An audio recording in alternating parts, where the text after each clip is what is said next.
जय जय श्री राधे। जब भी मैं किसी शास्त्र का स्वाध्याय करता हूँ तो मेरा यह प्रयास रहता है कि मैं कुछ ऐसा शोध करूं, ऐसा अनुसंधान करूं जो हमारे व्यक्तिगत जीवन से जुड़ा हो और तन मन और धन की जो समस्याएं हैं इससे बिल्कुल प्रयोगात्मक रूप से हम अपने जीवन में किस प्रकार उसे लागू करें। तो आज मैं दुर्गा सप्तशती का अध्ययन कर रहा था और इसमें यूं तो नवरात्र में हम लोग करते ही हैं, पर उसमें त्रिविध ताप को जड़ से नष्ट करने का किस प्रकार मां भगवती ने वर्णन किया है। यानी इस कली युग में ब्रह्मा जी और मार्कंडे ऋषि के संवाद के रूप में एक ऐसा सिद्ध कवच मुझे प्राप्त हुआ जिसको हम देवी कवच के नाम से जानते हैं, सब लोग पढ़ते ही होंगे। पर जो लोग अनविज्ञ नहीं जानते हैं, क्योंकि हमारे मन और बुद्धि में यह बैठा हुआ है कि जब भी कभी शरीर में कोई रोग शोक भय हो तो हम लोग सीधे पहले अस्पताल की तरफ जाते हैं। मैं इससे इनकार नहीं करता कि आपके पास धन है तो आप जाइए, कर्म है तो कीजिए, किंतु यदि आप लाखों रुपए खर्च करके अस्पताल में जाकर आप सीटी स्कैन करा लेते हैं, एमआरआई करा सकते हैं और एंडोस्कोपी आदि करा सकते हैं, तो अपने ही घर में बैठकर केवल 10-15 मिनट का समय देकर यदि इस सिद्ध कवच का पाठ करें। मैंने इस आज देवी कवच का जब मैं अध्ययन कर रहा था तो मैं आश्चर्य रह गया कि इसमें शरीर के एक एक रोग, एक एक अंग का नाम लेकर मैं इसको 8 भागों में विभाजित करके आपको संक्षेप में समझा रहा हूं, 8 भागों में, जिससे कि एकदम सरल भाषा में कि हम किस प्रकार से इसका पाठ के माध्यम से हम अपने जीवन के सभी समस्याओं का समाधान प्राप्त कर सकते हैं। और विशेष रूप से आप जब इसे श्रवण करें तो कागज और कलम लेके बैठिएगा ताकि आप ये नोट कर सके कि किस किस रोग में और किस किस व्यक्तिगत जीवन की समस्याओं में ये कवच हमारी रक्षा करता है। तो देखिए, सबसे पहले पाठ की विधि अंत में आप लोग सीखिएगा, पहले तो ये देख लीजिए कि इसमें वर्णन क्या है। तो मैंने इसका 8 भाग किया है। इसमें सबसे प्रथम भाग में तो नवरात्रि की जो माता 9 देवियां हैं उनके क्रमशः नाम है, और उसके अंतर्गत सबसे पहले तो माता ने ये बताया कि किस किस संकट में, किस विपत्ति में माता हमारी रक्षा करे। तो प्रथम पार्ट है, अग्निना दह्य मानस्तु शत्रु मध्य गतो रणे विषमे दुर्गमे चैव भयार्ता शरणम गथा। क्या कह रही है कि जीवन में अगर आप कभी किसी विषम परिस्थिति में फंस जाए, अगर आप अग्नि से घिर जाएं, अगर आप किसी रणभूमि में, किसी दंगे में, किसी लड़ाई के बीच में फंस जाए, और उस समय यदि आप नियमित रूप से इस कवच का पाठ करते हैं, उस समय माँ भगवती का यदि आप केवल स्मरण करें अथवा जो आप जिसे आप इष्ट मानते हैं उनका स्मरण करें तो ये कवच आपकी उस समय रक्षा करता है। तो प्रथम भाग। द्वितीय भाग में कहा कि माता अकेली नहीं है, माता कितनी रूपों में और कितने वाहनों पर आकर रक्षा करे। जैसे मान लीजिए आपके ऊपर जीवन में यदि कोई संकट आता है तो आप, पुलिस कहती है 100 नंबर डायल करो, तो पुलिस केवल 100 नंबर डायल करो, पुलिस आएगी। पुलिस कैसे आएगी? या तो पुलिस अपने जीप में आएगी, ट्रेन में आएगी, हेलीकॉप्टर में आएगी। भारत में वैसे हेलीकॉप्टर और ट्रेन में आती नहीं है, आसपास की पुलिस जीप में आती है।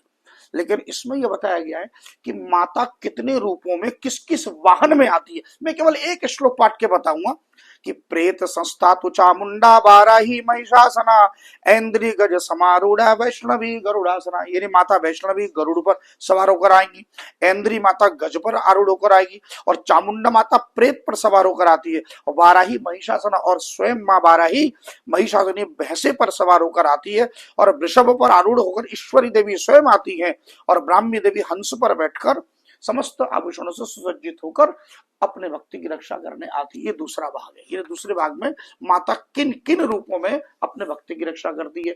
और अब इसके तीसरे भाग में माता केवल एक दिशा से नहीं, यानी आप यदि 10 दिशाओं से घिरे हैं तो किस किस दिशा से, जैसे प्राच्याम रक्षतो मामेन्द्री आग्नेयाम अग्नि देवता दक्षिणे वतो वाराही नैऋत्याम खड्ग धारणी, अर्थात पूर्व दिशा में इंद्र शक्ति मेरी रक्षा करे, अग्नि कोण में अग्नि शक्ति, दक्षिण दिशा में बाराही, नैऋत्य कोण में खड्ग धारणी मेरी रक्षा करे, और पश्चिम दिशा में स्वयं वारुणी देवी मेरी रक्षा करे।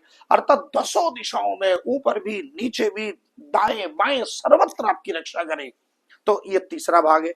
अब जो चतुर्थ भाग है बहुत महत्वपूर्ण भाग है ये।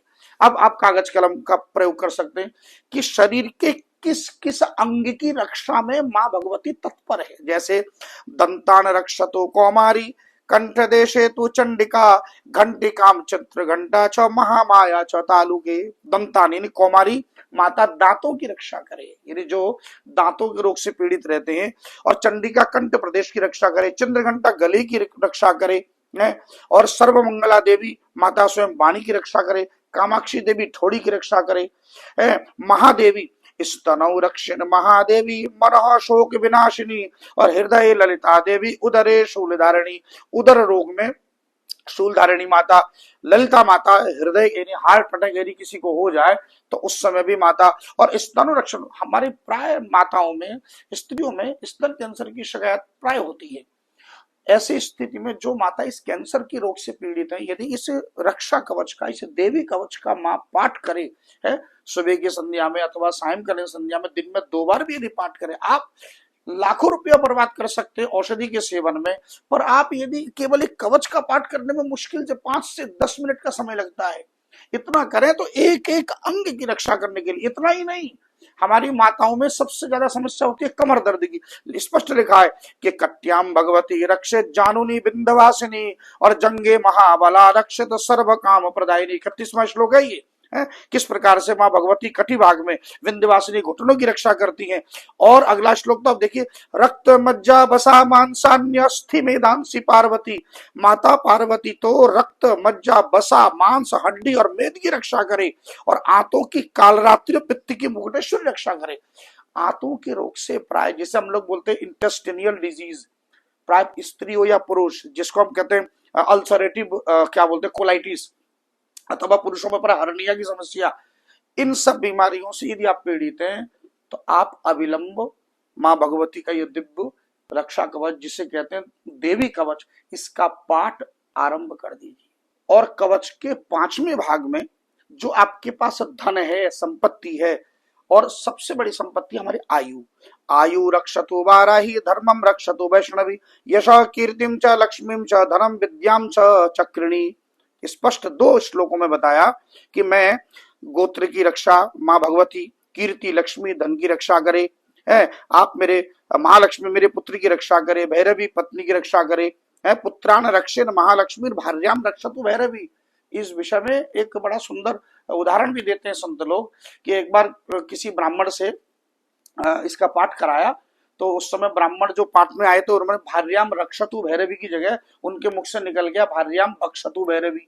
तो वो तो बेचारा यजमान अपनी पत्नी की रक्षा के लिए पाठ कराया, लेकिन जब पाठ पूर्ण हुआ तो उसकी पत्नी का देहांत हो गया। क्यों? क्योंकि रक्षतु की जगह भक्षतु निकल गया मुंह से। तो सावधान कि संस्कृत का पाठ जब भी करें तो एक एक विसर्ग और हलंत का भी उच्चारण शुद्ध होना चाहिए। तो आपने देखा कि 5वें भाग में हमारे आयु की, यश की, कीर्ति की, लक्ष्मी की, धन की, संपदा की, अपने घर की, अपने और अन्य जितने भी भौतिक साधनों की रक्षा कैसे करे, तो ये रक्षा भी माता करती है। और 6वें भाग में अगर आप किसी यात्रा पे निकल रहे हैं तो इस दिशा में कहा, इसमें तो बल्कि चेतावनी, मार्कंडेय ऋषि ने जब पूछा तो ब्रह्मा जी चेतावनी दे रहे कि पदमेकम न गच्छेतु यदिच्छेच्छु वात्मात्मनः, अर्थात यदि अपने शरीर का भला चाहते हो तो मनुष्य बिना कवच के पाठ किए एक पग भी कहीं बाहर न निकाले, यानी कवच पाठ करके ही यात्रा करें। ये 6वें भाग में स्पष्ट चेतावनी है। और 7वें भाग में कहा कि जीवेद वर्ष शतम साग्रम अपमृत्यु विवर्जित। अपमृत्यु कहते हैं अकाल मृत्यु। अकाल मृत्यु का मतलब होता है कि अग्नि से, जल से, बिजली से अथवा सर्प आदि पशु के डसने से यदि किसी की मृत्यु हो, जैसे किसी ने फांसी लगा ली हो, रेल की पटरी में कट के मर गया हो, आकाशीय बिजली किसी के ऊपर गिरी हो, इस प्रकार की मृत्यु को अपमृत्यु तो कहा। इसके पाठ करने मात्र से जीवेद वर्ष शतम, अर्थात पूर्ण 100 वर्ष की आयु जीता है और अकाल मृत्यु टल जाती है। और अंतिम जो 8वां भाग है, 8वां भाग है, उसमें कहा गया है कि इसमें हम कौन कौन सी जो तंत्र क्रियाएं, जैसा आजकल आपने देखा होगा प्राय लोग क्या बोलते हैं कि ब्लैक मैजिक और किसी ने मारण उच्चाटन आदि करा दिया, अभिचार बोलते हैं हमारे शास्त्रीय भाषा में। तो इसमें लिखा नश्यन्ति व्याधय सर्वे लूता विस्फोटकादय स्थावरम जंगमम चैव कृत्रिमम चापि यद विषम अभिचाराणि सर्वाणि मंत्र यंत्राणि भूतले भूचराः खेचराश्चैव जलशास्त्रोपवेदिशः कहा। अर्थात समस्त प्रकार के ऐसे रोग जिनमें चेचक हो, कोढ़ आदि हो, हैं, अथवा जो स्थावर स्थावर में जैसे भांग, अफीम, धतूरे, इनसे यदि कोई कष्ट हो, अथवा सांप बिच्छू आदि काटने से यदि कोई जंगम विष हो, दो स्थावर विष और जंगम विष दोनों विषों से रक्षा करने वाला हो, और यदि किसी ने पृथ्वी पर मारण, उच्चाटन आदि किसी ने कोई तंत्र मंत्र कराया हो, तो स्पष्ट वर्ण है कि अभिचाराणी सर्वाणी मंत्र यंत्राणी भूतले, तो इससे भी माँ भगवती सतत रक्षा करती हैं। अब आप देखिए बचा क्या। अब प्रश्न उठता है कि इसका पाठ कैसे करें, तो बहुत सरल, केवल 1 मिनट में इसका मैं आपको विधि बता रहा हूं। सबसे पहले तो कोई भी पाठ आप जब करते हैं तो पहले आप आसन पर बैठे, आचमन आदि करें, शुद्ध हो जाए। उसके बाद सबसे पहले विनियोग किया जाता है। विनियोग का मतलब होता है एक प्रकार का संकल्प, हाथ में थोड़ा जल लेकर और आप बोले ओम अस्य श्री चंडी कवचस्य ब्रह्मा ऋषि अनुष्टुप छंद चामुंडा देवता अंगन्यासोक्त मातरो बीजम दिग्बंध देवतास्तत्वम श्री जगदम्बा प्रीत्यर्थे सप्तशती पाठंगत्वेन जपे विनियोग। आप पहले विनियोग करें, उसके बाद आप इसका पाठ जब करेंगे तो थोड़ा सा, चूंकि इसमें स्पष्ट लिखा है अंगन्यासोक्त मात्र, पहले अंगन्यास, हृदय न्यास और उसके बाद दिग्बंध, ये 3 क्रियाएं करें। अंगन्यास बहुत सरल है, कुछ भी नहीं है। आप एक माँ का जो दिव्य मंत्र है ना, ओम ऐंग ह्रीं क्लीं चामुंडाय विच्चे, इसके एक एक शब्द से एक एक अंग का न्यास किया जाता है। जैसे मैं पहले अंगन्यास आपको बता देता हूँ और स्क्रीन पर मैं लिख भी दूंगा। ओम ऐंग हृदयाय नमो, ठीक है, हृदय पे हाथ रख लीजिए, है। ओम ह्रीं शिरसे स्वाहा, ओम क्लीं शिखाय वषटि, ये चोटी पर अपना अंगूठा स्पर्श करा दीजिए। ओम चामुंडाय कवचाय होम, ओम विच्चे नेत्रत्रयाय वौषट, ऐसे तीनों नेत्रों पे मध्य भाग में ये उंगली और दोनों नेत्रों पर ये दो ये बोलते हैं। उसके बाद में ओम ऐंग ह्रीं क्लीं चामुंडाय विच्चे अस्त्राय फट, अस्त्राय फट बोल के इस प्रकार ताली बजाते थे। हाथ में थोड़ा जल लगा लीजिए, हो गया। उसमें करन्यास, करन्यास में उंगली के करों का है ना, सबसे ओम ऐंग अंगुष्ठाभ्याम नमः, अंगूठे का स्पर्श। उसके बाद ओम ह्रीं तर्जनीभ्याम, ये तर्जनी है तो तर्जनी, अंगूठे से तर्जनी को स्पर्श करें। ओम ह्रीं तर्जनीभ्याम नमो, ओम क्लीं मध्यमाभ्याम नमो, ओम चामुंडा अनामिकाभ्याम नमो, ओम विच्चे कनिष्ठिकाभ्याम नमः, ओम ऐंग ह्रीं क्लीं चामुंडा विच्चे करतल पृष्ठाभ्याम नमः। करतल पृष्ठाभ्याम में इस प्रकार कर देते हैं, हाथ ऐसे ऐसे कर दीजिए, बस हो गया। दोबारा फिर हाथ में जल लगा लीजिए। अब दिग्बंध, यानी हम 10 दिशाओं में, आप पूरब की दिशा में अगर आप बैठे हैं तो सबसे पहले ओम ऐंग प्राच्यई नमो, ओम ऐंग आग्नेयी नमो, ओम ह्रीं दक्षिणे, ये एक एक अक्षर से 2-2 बार, यानी ऐंग ऐंग 2 बार, पूरब का भी और अग्निकोण का भी, ऐसे ही वायुकोण का भी और पश्चिम दिशा दोनों का 2-2। तो ओम ऐंग प्राच्यई नमो, ओम ऐंग आग्नेयी नमो, ओम ह्रीं दक्षिणाय नमो, ओम ह्रीं नैऋत्यई नमो, ओम क्लीं प्रतीच्यै नमो, ओम क्लीं वायव्यै नमो, ओम चामुंडाय विच्चे उदिच्चाय नमो, ओम चामुंडाय विच्चे ऐशन्याय नमो। उसके बाद पूरा मंत्र ओम ऐंग ह्रीं क्लीं चामुंडाय विच्चे ऊर्ध्वाय नमो, ओम ऐंग ह्रीं क्लीं चामुंडाय विच्चे भूम्यै नमः। ये दिग्बंध हो गया अथवा दिक्न्यास हो गया। इसके बाद आप पाठ आरंभ करें।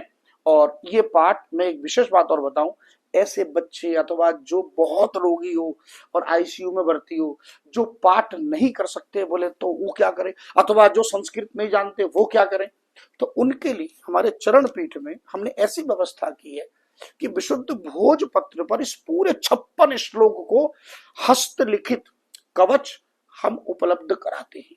यदि किसी को आप ये चाहते हैं कि हम पाठ नहीं कर सकते, वैसे तो में हम अनुशंसा करते हैं कि आप पहले पाठ कीजिए, पाठ का बहुत अधिक फल प्राप्त होता है। पर यदि कदाचित आप संस्कृत नहीं जानते और पाठ करने में असमर्थ हैं तो आप ये कवच निकुंज धाम चरण पीठ से प्राप्त कर सकते हैं। जय जय श्री राम।